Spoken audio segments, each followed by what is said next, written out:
बिस्मिल्लाहिर्रहमानिर्रहीम। अस्सलाम वालेकुम नाज़रीन, आप देख रहे हैं अनोखा अंदाज। मैं आपका होस्ट जमाल सिद्दीकी। उम्मीद करता हूँ आप खुश खुरम होंगे। नाज़रीन कराम, रिजीम चेंज हुआ, 23वें वज़ीर आज़म अब से कुछ देर बाद हल्फ उठा रहे हैं और ये वो वज़ीर आज़म है जिनके ऊपर केसेस की भरमार है। मगर पाकिस्तान में कोई भी ऐसा शख्स नहीं है जिसके ऊपर कोई केस ना हो और वो वज़ारत की कुर्सी पर बैठ सके। ये तो बात तय है, क्योंकि जॉइंट अपोजिशन की तरफ से एक ऐसे शख्स को इक़्तिदार की कुर्सी पर बिठाया गया है जिसके खिलाफ पहले से केस हैं और जिसका इशारा बैरूनी ख़त के हवाले से भी दिया गया, मगर इसको मानने को तैयार नहीं। मगर आज शहबाज शरीफ ने इस वक्त जो तकरीर की है उस तकरीर में बड़ी रिलैक्सेशन देने की कोशिशें की हैं। मगर आपको बताता चलूँ कि IMF का जो कर्जा है वो 4810 मिलियन डॉलर्स है। इस 4810 मिलियन डॉलर्स को चुकाने के लिए जो वसाइल चाहिए, मसाइल को रोकते हुए वो कहाँ से आएंगे? इस वक्त हंडिया जो है वो बीच चौराहे पे फटने वाली है, क्योंकि कराची पैकेज के हवाले से कोई ऐलान नहीं किया, जिसकी वजह से वसीम अख्तर साहब जो कि MQM पाकिस्तान के रहनुमा हैं, उन्होंने बाकायदा तौर पर ट्वीट किया और उन्होंने बताया कि आखिर क्यों कराची को फिर नज़रअंदाज कर दिया गया। साबका हुकूमत से भी यही गिला रहा था, जिसकी वजह से हुकूमत का इत्तेहाद तोड़ गया और अपोजिशन की सफ़ों में जाके बैठ गया, जिसकी वजह से हुआ कुछ इस तरीके से कि जो साबका हुकूमत थी उनके लिए बड़ा दर्दनाक अमल था। उसके बाद आपने देखा कि मामलात कैसे चेंज हुए। मगर यहाँ पर आपको बड़ी ही एक अहम ब्रेकिंग न्यूज़ अपने साथ शेयर करेंगे और जिसमें बताएंगे कि इमरान खान की हुकूमत को गिराने में जो अवामिल शामिल थे वो अब शहबाज शरीफ की हुकूमत को गिराने के लिए क्या किया जाएगा। शहबाज शरीफ की हुकूमत जो है वो दूसरे धड़ों पर जो है वो टिकी हुई है, किसी भी वक्त एक तख्ता निकलेगा और धड़म से गिर जाएगी। मुनरिफ अराकीन से वोट कास्ट ना करवाना और फिर उनको जो है वो रेफरेंस में जो है शामिल ना करवाने की जो स्ट्रेटेजी थी वो बड़ी ही कामयाब रही।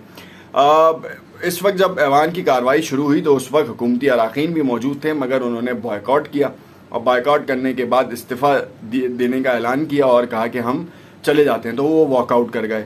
और अब जब वज़ीर आज़म की कुर्सी के ऊपर बराजमान होने को तैयार हैं शहबाज शरीफ, उनके हवाले से क्या जो खदशात हैं वो आ रहे हैं, ख़ास तौर पे जो उनके इत्तेहादी जमातें हैं वो क्या चाह रही हैं, ये तमाम चीज़ें अपने इस वीलॉग में तफसील से डिस्कस करेंगे और देखेंगे कि कहानी के सुरुख पर है।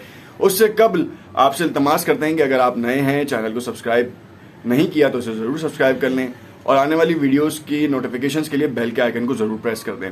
नाज़रीन किराम, कल का एक खुलासा भी आपको करते चलें ताकि आपको बढ़ने में भी आसानी हो कि कल पाकिस्तान में इमरान खान की कॉल के ऊपर एहतजाज हुआ मुतादिद शहरों में, बहुत बड़ा मजमा, और वो मजमा जो आज से कबल नहीं निकलता था वो निकला। सन 2013 के इलेक्शन में कराची में एक इमरान खान ने जलसा किया था। उस वक्त हुकूमत को जो है वो बहुत टफ टाइम दिया गया और इमरान खान ने वो जलसा करने के बाद कराची के लिए ये पैगाम दिया था कि बहुत जल्द बहुत बड़े बड़े ऐलानात किए जाएंगे। फिर जब हुकूमत में आए तो उन्होंने बहुत ऐलान किए, मगर वो वफा ना हो पाए, जिसकी वजह से बहुत से लोगों को बहुत सारे मसाइल का शिकार रहे और बहुत ही गुस्सा रहा, ख़ास तौर पे MQM पाकिस्तान का। और ये वही MQM पाकिस्तान है जिन्होंने पीपल्स पार्टी से हाथ मिलाया, जो कि माजी में भी कभी भी उनका वादा वफा नहीं हुआ। अब यहाँ पे आपको बताता चलूँ कि इस वक्त इत्तेहादी जमातों के हवाले से अब जो खदशात थे, जो जाहिर होने थे, वो अब जाहिर होना शुरू हो गए हैं। बिलावल भुट्टो जरदारी साहब ने ट्वीट किया है, उसमें कहा कि शहबाज शरीफ को नेक तमन्नाएं हैं। साथ साथ उन्होंने ये भी कह दिया कि उनकी हुकूमत को बहुत से चैलेंजेस का सामना है। अब ये चैलेंजेस कैसे होंगे? इमरान खान ने टैक्स की जो रकम थी, जो कलेक्शन की जो रकम थी, वो 3800 अरब से बढ़ाकर 6500 अरब कर दी। इसका फ़ायदा कहाँ हुआ? पिछले 70 सालों में कभी भी इतना ज़्यादा टैक्स कलेक्शन नहीं हुआ। इस टैक्स कलेक्शन का बेनिफिट क्या था कि जो आम आदमी था जिसके ऊपर ये बोझ पड़ रहा था, अगले 10 सालों में 30,000 अरब का कर्जा उतर जाता। 1.5 साल भी अगर आप रुकते तो तकरीबन 4,000 साढ़े 4,000 अरब का कर्जा उतर जाता, जिसके बाद पाकिस्तान में पोटेंशियल डॉलर के हवाले से, ऑयल के हवाले से आना शुरू हो जाता। क्योंकि डॉलर को जिस तरीके से मैनिपुलेट किया गया, आप समझ सकते हैं कि 2 दिन में डॉलर जो है वो 8 रुपये नीचे आ गया। 1 दिन में डॉलर 8 रुपये ऊपर जाता है और 2 दिन में नीचे आ जाता है। तो इसके पीछे आपको ये समझ में आ जाती है कि जो रजीम काम कर रहा था जो रिजीम चेंज करने की बातें करने वाले लोग थे उन्होंने ही इसको गिरावट की शक्ल दी। स्टॉक मार्केट जो है वो 1400-1200 पॉइंट्स प्लस दिखाना शुरू हो गई। अब सीन ये है कि हम सबको मालूम है कि इस वक्त किसकी स्ट्रेटेजी चल रही है, कौन इसमें इन्वेस्टमेंट कर रहा है, कौन जो है वो इन जो ग्लोन एरियाज हैं या ब्लोन एरियाज हैं उनको क्यों हाईलाइट नहीं किया जा रहा। इमरान खान ने एक बहुत बेहतरीन काम किया था टैक्स की कलेक्शन के हवाले से। नेक्स्ट काम उन्होंने जितने भी किए, चाहे वो लंगर खाना हो, चाहे वो सेहत कार्ड हो, ये तमाम काम जो हैं वो रोके जाने की इत्तलात हैं। बेनज़ीर इनकम सपोर्ट प्रोग्राम के हवाले से कहा जा रहा है कि वो वापस लाया जाएगा। अब सीन ये है कि जो इमरान खान ने सेहत कार्ड लाए थे वो उसकी असल आपको बात बताऊं तो एक एक घर के फी घर को 10 लाख रुपए की इंश्योरेंस दी गई, हेल्थ इंश्योरेंस, जिसका बेनिफिट ये हुआ कि तमाम जो ख़ानदान के सरबराहान थे उनको इलाज की फ़िक्र ख़त्म हो गई। उस 10 लाख रुपए के कार्ड के ऊपर वो इलाज भी करा सकते थे और करा भी रहे थे। अब उन एरियाज़ में केपी हो, पंजाब हो, उन एरियाज़ में इंश्योरेंस कंपनी का काम ठप हो गया था, ख़ास तौर पर हेल्थ इंश्योरेंस कंपनीज का। क्यों? क्योंकि हुकूमत ने इतना बड़ा चेंज दिया था जिसके बाद जो है ये सोचना बिल्कुल जायज़ था कि बेनिफिट्स कैसे आते हैं और किस तरह दिए जाते हैं। अब दूसरी जानिब आपको ये बताता चलूँ कि वसीम अख्तर साहब ने कराची के पैकेज के ना होने की वजह से शिकवे का इजहार किया और उन्होंने कहा एक बार फिर जो है वो कराची को निगलेक्ट किया गया है। कराची को क्यों निगलेक्ट किया जाता है, इसकी बुनियादी वजह यह है कि यहाँ पे किसी भी पार्टी का जोर नहीं है और जिस पार्टी का जोर था वो पार्टी पहले ही ख़त्म हो गई, फिर धड़ों में बढ़ गई। अब जब धड़ों में बढ़ गई तो उसकी वो कदर, वो औकात, वो हैसियत नहीं रही जिसकी वजह से वो अपनी कोई बात मनवा सके।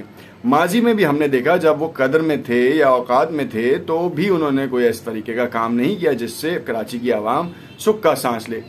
और यही वो टर्निंग पॉइंट था जिसकी वजह से कल होने वाले एहतजाज में कराची का एक एरिया मिलेनियम मॉल, जहां पर लोगों का जमे गफीर था, सरी सर नज़र आ रहे थे, जो एक्सपेक्ट किया जा रहा था वहाँ पे लोगों को उसकी डबल तादाद थी।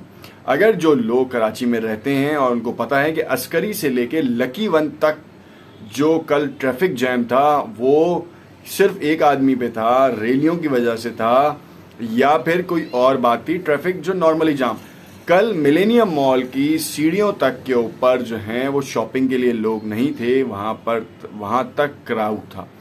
वहाँ के पूरे एरिया वाइज जो है वो वीडियोस भी नशर हुई हैं और कल ऐसा हुआ कि कल उस एरिया में टेलीफोन नेटवर्क चौक हो गया, जिससे पता चलता है कि वहाँ पे आवाम कितनी है। 25,000 कंकरेंट यूज़र एक टावर देता है और कल वो एरिया ऐसा था कि वहाँ पर चौक था, वहाँ पे लोगों के सिग्नल्स नहीं मिल पा रहे थे, इंटरनेट कनेक्टिविटी नहीं आ पा रही थी, जिससे ये आप अंदाज़ा लगा सकते हैं कि 50,000 से 1 लाख के करीब वहाँ पे मजमा मौजूद था। और ये वो लोग थे जो एहतजाज की कॉल पे निकल कर आए थे रमज़ान के उस टाइम पीरियड के ऊपर जब लोग नींद में मदहोश होने की कोशिशों में मसरूफ़ होते हैं या तरावी से फारिग होकर बिल्कुल ही घर में कैलूला करने के लिए या आराम करने के लिए लेटे होते हैं। मगर उन्होंने अपने आराम को तर्क किया और इमरान खान की कॉल के ऊपर वहाँ जमा हुए। नाज़रीन कराम, ये बात आप सबके जानने के लिए बहुत ज़रूरी है कि इस वक्त जो रजीम चेंज हुआ है उसके समरात कब तक आएंगे।